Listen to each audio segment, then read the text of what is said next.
It feels like the ground is constantly shifting underfoot for businesses right now, especially when it comes to their finances. It really does. Constant change. So today, we're going to really dig into a couple of major shifts happening. We've got some fascinating moves from Stripe and this growing trend in how businesses are getting working capital. Exactly. We'll look at Stripe's new AI for payments, which sounds pretty powerful, and also their move into stablecoin accounts. Okay. And then, yeah, pivot to why businesses seem to be leaning more on platforms like PayPal, Shopify, Block, for that crucial funding. Right. So our goal here is really to get past the headlines, figure out what this all actually means for businesses trying to, well, navigate today's economy. Let's do it. So let's kick things off with Stripe. They've certainly been busy, haven't they? They have. First up is this payments foundation model, an AI model. Okay. And what's really striking is the sheer scale. It's trained on tens of billions of transactions. Tens of billions. Wow. Okay. That's almost hard to picture. And they mentioned analyzing hundreds of subtle signals for each one. What does that actually involve? Well, think about things like the exact timing of clicks during checkout, maybe tiny variations in how an address is typed, or even like the browser behavior before the payment happens, stuff like that. Okay. And because it sees so much data, this AI can spot patterns, maybe connections that more specialized models might just miss entirely. So it gets a more nuanced view, basically, for spotting fraud, but also, what, helping good payments go through? Exactly that. It's about improving fraud detection, yes, but also boosting those authorization rates, making sure legitimate transactions aren't mistakenly blocked. Which is huge for businesses. Absolutely. And Stripe's talking about performance improvements that they felt were, like, unattainable before this. Okay, so not just incremental gains. Are there any early results? Yeah, they mentioned seeing a significant jump in detecting certain kinds of attacks, like card testing. Apparently, it's already doing better than the improvements their previous models made over, like, 2 years. Wow. Okay, so a real step change. Seems like it.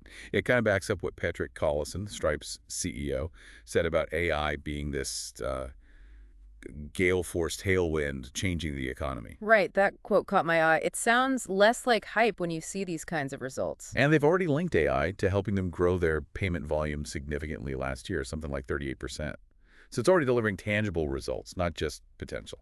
Okay, so that's the AI beefing up their core payment system. What about the other big announcement, stablecoin financial accounts? Right, shifting gears a bit, the core idea here is letting businesses hold balances directly in stablecoins. Okay, holding crypto assets. But how does that connect to, like, normal money? Well, that's the interesting part. They're enabling businesses to receive payments into these accounts using both crypto methods and traditional ways, like ACH here in the US or SEPA in Europe. Ah, okay, so bridging those two worlds, ACH being the standard electronic transfer system, the SEPA or Right. the euro equivalent. Exactly. And it's not just receiving money. Businesses can also send stablecoins out globally to most markets. And who is this for? Is it just for tech companies or? No, they're aiming broader.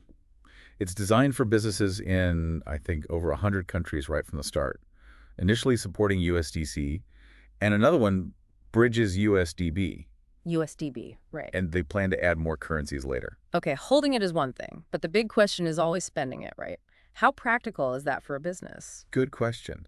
And that seems to be where their acquisition of a company called Bridge comes in, plus a partnership with Visa. Okay. They're launching a global card issuing product.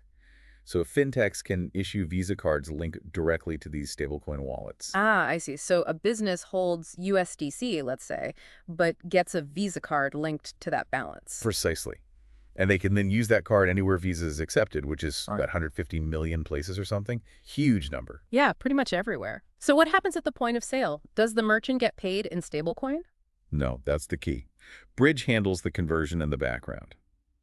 When the card is used, Bridge converts the necessary amount of stablecoin into, say, dollars or euros for the merchant instantly.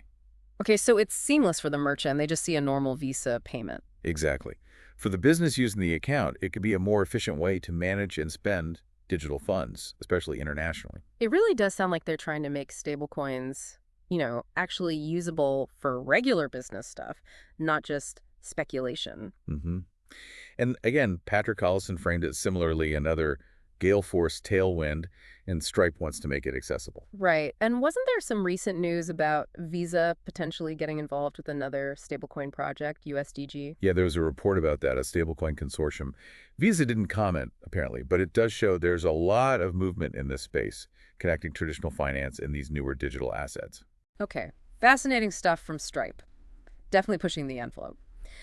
Now let's switch gears. Let's talk about something maybe a bit more immediate for many businesses, getting access to working capital. Right. And the trend we're seeing is businesses increasingly turning to the platforms they already use daily. Like their payment processor or e-commerce platform. Exactly. You look at the recent earnings calls from companies like BlockUp, you know, Square, PayPal, Shopify. It's a recurring theme. Merchants are using their loan or cash advance offerings more and more. Why now specifically? Is it just the economy or? Well, managing economic uncertainty is definitely part of it, but it's also for standard things like buying inventory, covering payroll, just general operating costs. And the numbers are showing this, like the platforms are lending more. Yeah, significantly. We're seeing growth in the actual dollar amounts being lent out and also in the total amount of loans outstanding on their books. Okay. And are these loans performing okay, or are defaults rising? Interestingly, the reports suggest credit quality is holding up pretty well. Strong metrics, they're saying. So what's the big draw? Why go to PayPal or Shopify for a loan instead of, a bank? Is it just easier? That seems to be a huge part of it, this idea of embedded lending. Embedded lending, meaning it's built right into the platform. Exactly. If you're already running your shop on Shopify or processing payments with Square, the option to apply for capital is right there. Often, a lot of your business data is already available to the platform. Ah, so they already know your sales history, your transaction volume. Right. Which can make the underwriting process way faster and simpler than starting an application from scratch with a traditional lender. It's about convenience and speed. Makes sense. The platform kind of already knows your business's health, and businesses value this, it sounds like. Very much so. There was research, I think, from PYM, MTS, Intelligence, and Visa, suggesting over a third of smaller businesses are highly interested in switching providers specifically to get access to these embedded lending options. Wow, over a third. That's significant. It is. Let's look at some examples. PayPal, for instance. Yeah. Since 2013, through their working capital and business loan programs, they've originated something like $30 billion globally for small businesses. 40 billion. That's a massive number. Huge. And in their latest results, their outstanding merchant loans were up 32% year over year, driven by growth in the US, UK, Germany. And importantly, their delinquency rates actually went down. That is interesting. So more lending, but better performance. Seems so. And their CEO, Alex Chriss, really highlighted how vital cash flow is for small businesses and how PayPal sees providing capital as a core strength, especially when things are uncertain. Okay. What about the others? Shopify, Block. Similar story. Shopify reported buying way more loans and advances in the first quarter this year compared to last year.